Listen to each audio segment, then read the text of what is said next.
Welcome to the Pulse USA, where we provide insight, knowledge, and education on local businesses across the U.S.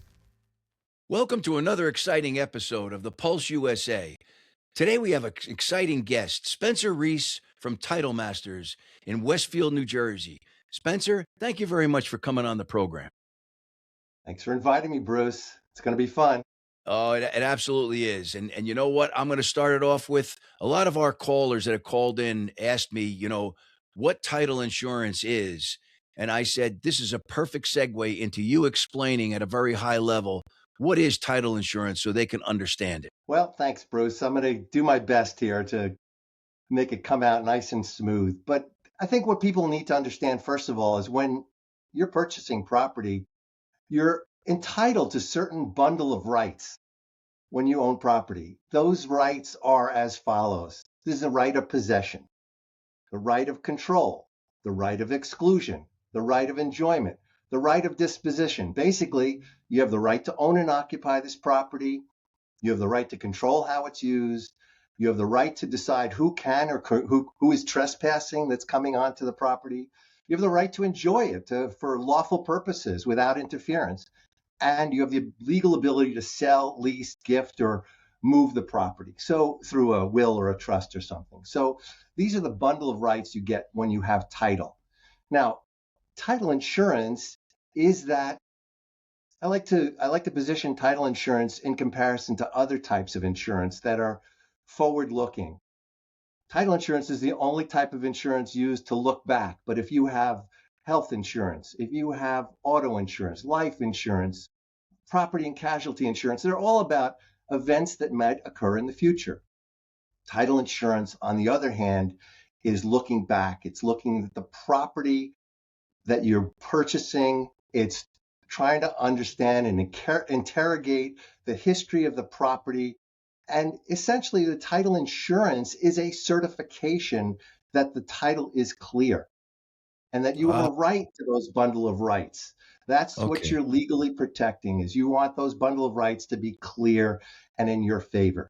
And the process of applying a title insurance policy comes after we have done the work to explore and interrogate the property itself.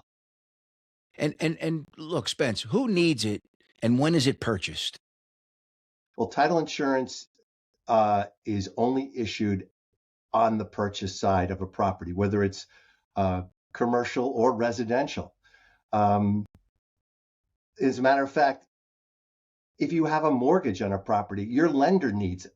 Your lender requires it because we are, in essence, certifying to the lender that if you default, that they're going to be in first lien position. That means they get to collect first on the debts that are accumulated on that property. So what's it actually?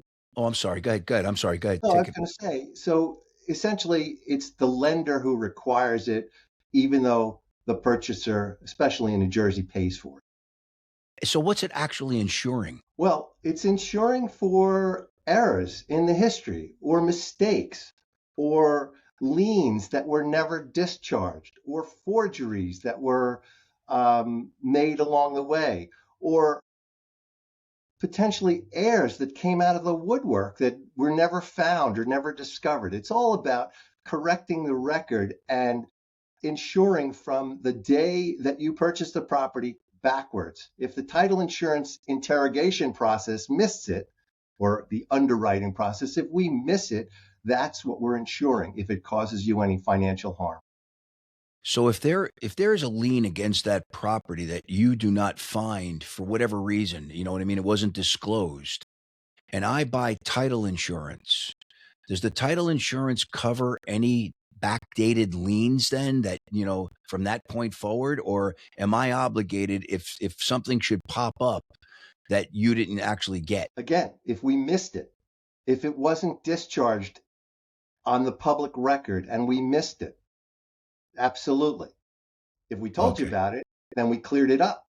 But if we missed it, that's what we're insuring. I got you. Okay. Remediate. We're insuring to remediate that with the injured party. There's another question I want to ask you for our listeners here is what's the difference between a deed and a title? Simple, simple. It's why I started I'm with the glad you bundle of think so. no, the title is the actual ownership of the property. The deed is the document that represents it in the public record. Okay. All right. That pretty much sums it up. So Yeah. what are clouds on titles then?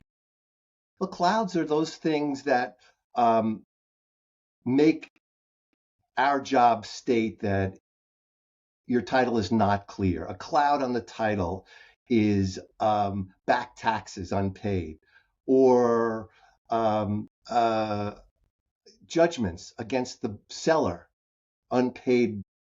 Anything that debts of people in the past that owned the property beforehand linger and are affixed to the property. So unless we remediate those before you take the title to the property, it's a cloud. And our job in the underwriting stage is to clear the clouds away. It's a good analogy. Most Y- y- most of the most of the liens that occur on a transference of property is somebody's old mortgage. You got to pay off the old mortgage of your seller before you can give clear title with no clouds. uh, Good point. Good point. But let me ask you this. Other than having a clear title, what is the purpose of title insurance? Well, it gives people a peace of mind and a certainty that when they go to sell the property, that they will sell it unencumbered. That means they're not going to be passing along the debts of the past. And Okay. that's what we're insuring. Gotcha. So what are some common title issues that you come across? Well, mortgage liens we talked about, some things that were, you know, not settled or not actually removed or, discharged from the public record. Or if, for instance, somebody started a construction project or finished a construction project and your seller didn't pay for it or left certain things unpaid, that construction contractor can make a lien on your property, get a judgment issued from the courts, and it becomes the new buyer's problem if it wasn't settled before. That's when you introduce your title insurance policy. So And at that point in time, at the sale of the house is when that usually gets paid off, correct? If there's a construction lien against a title or a property? that's correct. It must be resolved. Is there ever a time where you have some type of a lien or mark against a mortgage where it transfers to the new owner because it can't get satisfied at the time of closing? Yeah, this is the business that the title agency is involved with in terms of using the escrow process. So the purpose of an escrow um, team or an escrow process on your transaction means that if something is not unsatisfied by the time of closing, then the title agency withholds certain amounts of monies to ensure that that bill or that obligation or that debt is paid off. Back taxes is a good example. They may not Uh, have it, may not have it at the time, but they may incur it in the future. It may be past taxes that they owed on the transaction, and we'll hold on to a certain amount of money from the seller before we disperse all our money and to ensure that that tax lien is paid off. and what about pending lawsuits? If the person who's buying the home is involved in a lawsuit, and that shows up, but it hasn't been settled yet, how does that work? Because can they actually put a lien if it's not settled yet? Well, yes, if we learn about a lawsuit pending, then it's a strong incentive to have us hold an escrow until that's resolved. Interesting. Okay, I didn't realize that. One other item. What about surprise heirs and wills? Well, this is a funny thing that could happen. Funny, haha. If there are prior owners that had in their estate an undiscovered heir, somebody comes forward and has uh, paperwork or has proof that says, hey, listen, I wasn't, I was a relative that is entitled to a piece of this property. I have a claim on it because it was never resolved and never discovered. I have a case to have a claim against the profits of the property, if you will. And that's when title insurance is very useful because they missed it. It was undiscovered, and will defend in court that claim. Wow. Boy, there's a lot, people don't realize how much goes on behind the scenes with title insurance. But Spencer, I want to thank you very much, for this insight and this information that you provided to our audience. If someone has any questions, and I know you said that you want to give them a complimentary meeting, you know what I mean, to go over any title issues or any questions they have should they be buying or selling a home, which is terrific. But how do they get in touch with you to do so? Well, my number is the best way to contact me. We love to talk to potential clients. Despite the fact that our clients are mostly attorneys, it's incumbent upon the buyer to educate themselves on what to expect, what to look for, and shopping between title companies. Actually, it is a highly regulated field, so the fees that we charge are regulated by the state of New Jersey. They're not very different at all between the different title agencies. So it's more about how we can authoritatively educate you and get you prepared for the closing and give you the best service in understanding what your rights are and what you can expect. My number is 732-925-6750. Excellent. What's your email, Spencer?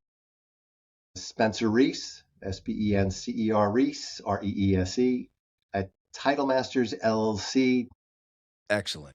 Spencer, thank you very much. It was a great time here, great information, and I hope to see you on here again soon because I'm sure there's going to be a lot of questions coming in on title insurance that you can step up and answer them on our next podcast.